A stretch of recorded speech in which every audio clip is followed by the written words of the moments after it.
Assalamualaikum warahmatullahi wabarakatuh. Alhamdulillahi rabbil alamin. Allahumma salli ala sayyidina Muhammad wa ala alihi wa sahbihi wasallim, amma ba'd. Sahabat-sahabat semua, insyaallah dimuliakan oleh Allah Subhanahu wa taala dan juga dirahmati oleh Allah Subhanahu wa taala dimanapun kita berada. Alhamdulillah, tidak terasa sekarang kita sudah sampai pada pelajaran jamak pada musafir.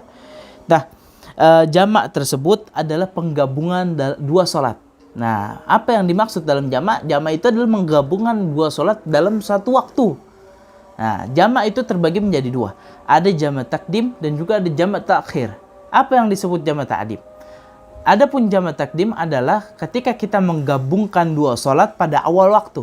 Misalnya, kita menggabungkan antara sholat zuhur dengan sholat asar pada waktu zuhur.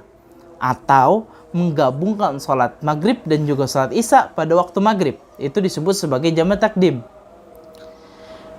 Dan adapun yang disebut sebagai jamak takhir adalah mengakhirkan sholat kita, ya, menggabungkan dua sholat pada waktu yang terakhir, waktu yang kedua, ya, atau bisa kita simpulkan kita menggabung sholat zuhur kita dan juga sholat asar pada waktu asar.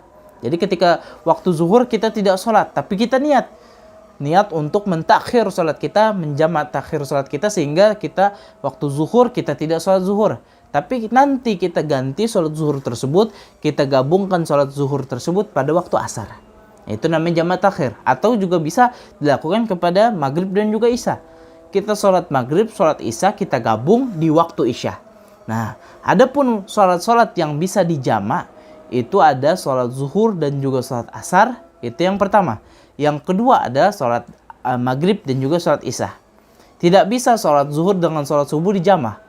Atau juga tidak bisa sholat asar dengan sholat maghrib dijamak.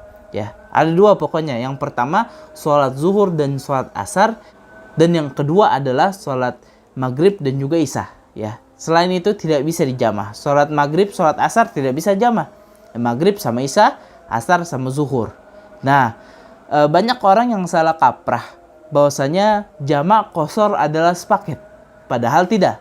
Jamak punya pembahasannya sendiri, qashar punya pembahasannya sendiri. Jadi kita bisa sholat mengqashar yang tadi 4 rakaat menjadi 2 rakaat tanpa jamak, bisa sekali. Ya, kita sholat zuhur di waktunya hanya 2 rakaat, bisa dengan mengqashar sholat, tentunya dengan syarat-syarat yang harus dipenuhi. Atau sholat asar yang tadi 4 jadi 2 rakaat tanpa menjamak, bisa juga, tentunya dengan syarat-syarat yang harus dipenuhi. Ya. Dan juga kita bisa menjamak sholat tanpa qashar. Kita bisa jamak sholat kita tapi tanpa mengurangi daripada rakaat, dan itu juga bisa. Nah, oleh karena itu ikuti selalu dalam kelas fikih musafir kita, insyaallah pada pertemuan atau video-video selanjutnya kita akan membahas lebih dalam lagi tentang jamak, pelajaran jamak ini, ya, dalam menggabungkan antara dua sholat dalam satu waktu, insyaallah berkah bagi kita semua. Wal akhir, wassalamualaikum warahmatullahi wabarakatuh.